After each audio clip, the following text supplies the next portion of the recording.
ఆంధ్రప్రదేశ్లోని కర్నూలు జిల్లా తుగ్గలి మండలంలోని జొన్నగిరి బంగారం గనిలో ఈ ఏడాది చివరి నాటికల్లా బంగారం ఉత్పత్తి ప్రారంభం కానుంది.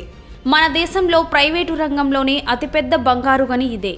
Deccan gold mines limited company అనుబంధ సంస్థ జై మైసూర్ సర్వీసెస్ ఇండియా లిమిటెడ్ ఈ బంగారు గనిని అభివృద్ధి చేస్తోంది.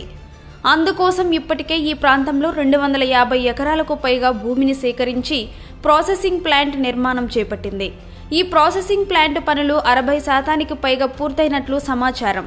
ఇది పూర్తి స్థాయిలో అందుబాటులోకి వస్తే ఏటా 750 కిలోల బంగారాన్ని ఉత్పత్తి చేసే అవకాశం ఉంటుందని అంచనా వేస్తున్నారు. మరోవైపు ఏపీలోని చిత్తూరు, అనంతపురం జిల్లాల్లోనూ బంగారం గనులు గుర్తించి అభివృద్ధి చేసే ప్రయత్నాలు కొంతకాలంగా కొనసాగుతున్నాయి. అంతా బాగుంది, కానీ భూమి లోపల బంగారం ఎలా ఏర్పడిందని ఎప్పుడైనా ఆలోచించారా? గనుల్లో బంగారం ఎలా ఏర్పడిందో తెలుసుకోవాలంటే నక్షత్రాల విస్ఫోటనం గురించి తెలుసుకోవాలి. నక్షత్రాలు చాలా వరకు హైడ్రోజన్తో కూడుకుని ఉంటాయి. ఇది చాలా తేలికైన మూలకం. నక్షత్రాలు ప్రకాశించడానికి కారణం కూడా ఇదే. అయితే అణు సంయోగం జరిగినప్పుడు హైడ్రోజన్ కాస్త హీలియం, కార్బన్, ఆక్సిజన్ వంటి మూలకాలుగా మారుతుంది. ఐరన్ ఏర్పడేంత వరకు మూలకాలన్నీ ఇలా ఒక్కొక్కటిగా కలుస్తూ రూపాంతరం చెందుతాయి. ఐరన్ ఏర్పడ్డాక అది శక్తిని ఉత్పత్తి చేయకపోగా ఉన్న శక్తిని గ్రహించుకోవడం ఆరంభిస్తుంది. దీంతో తీవ్రమైన ఒత్తిడి కారణంగా నక్షత్ర విస్ఫోటనం జరుగుతుంది. ఆ సమయంలో వెలువడే తీవ్రమైన శక్తి వల్ల భారీ మూలకాలు పుట్టుకొస్తాయి. అలా పుట్టుకొచ్చిందే బంగారం కూడా. నక్షత్రం విస్ఫోటనం చెందాక బంగారం వంటి మూలకాలన్నీ ఎగిసిపడి గాలి, ధూళి రూపంలో తిరుగాడుతుంటాయి. ఇవన్నీ ఒక దగ్గరికి చేరుతూ గట్టిపడి కొత్త నక్షత్రాలు, గ్రహాలు పుట్టుకొస్తాయి. ఇదంతా మన సౌరమండలం ఏర్పడడానికి ముందు పరిస్థితి. అంటే భూమి ఏర్పడడానికి ముందే బంగారం ఏర్పడింది. అయితే వేడి, పీడనం ప్రభావంతో ద్రవనీరు పైకి రావడం మొదలైందని, ఈ నీటితో పాటు భూమి లోపల ఉన్న బంగారము ప్రయాణిస్తూ వచ్చి నదుల్లో కలిసిందని కొంతమంది నమ్ముతారు.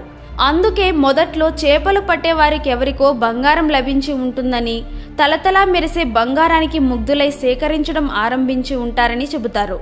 అలా బంగారం కనిపించిన ప్రాంతాల్లో ఇంకా ఉంటుందేమో అనే అనుమానంతో కొందరు తవ్వడం ఆరంభించి ఉంటారు. ఇప్పుడు మనం చూస్తున్న బంగారం అంతా ఇలా భూమిలో నుంచి తవ్వి తీసిందే. భూమిలో కొన్ని కిలోమీటర్ల లోపల ఉన్న బంగారాన్ని కనిపెట్టి అక్కడ కొన్ని మెట్రిక్ టన్నుల బంగారు ఖనిజాన్ని తవ్వితే దాని నుండి కేవలం 6 నుండి 8 గ్రాముల బంగారం మాత్రమే బయటకు వస్తుంది. 2050 నాటికి భూమిపై పొరల్లో ఉన్న బంగారం మొత్తం అయిపోతుందని శాస్త్రవేత్తలు చెబుతున్నారు. మరి ఆ తర్వాత బంగారం కావాలంటే ఏం చేయాలి? ఇదే ఆలోచనతో 1980లో గ్లెన్ సీబోర్గ్ అనే శాస్త్రవేత్త రసాయన చర్య ద్వారా కొద్ది మొత్తంలో సీసాన్ని బంగారంగా మార్చడంలో సఫలమయ్యారు. కానీ ఆయన అనుసరించిన విధానంలో 1 గ్రాము బంగారం తయారు చేయడానికి చాలా వేల సంవత్సరాలు పడుతుంది. ఇక మహాసముద్రాల్లో కూడా 2 కోట్ల టన్నుల బంగారం కరిగిన రూపంలో ఉంటుందని అంచనా. కాకపోతే అదంతా సూక్ష్మ రూపంలో ఉంటుంది కాబట్టి దాన్ని బయటకు తీయడానికి చాలా ఖర్చు అవుతుంది. ఇతర గ్రహాల్లోంచి తీసుకొస్తే మేలనే ఆలోచనలు లేకపోలేదు. ఏదో ఒకనాడు అది సాధ్యమైన ఆశ్చర్యం లేదు.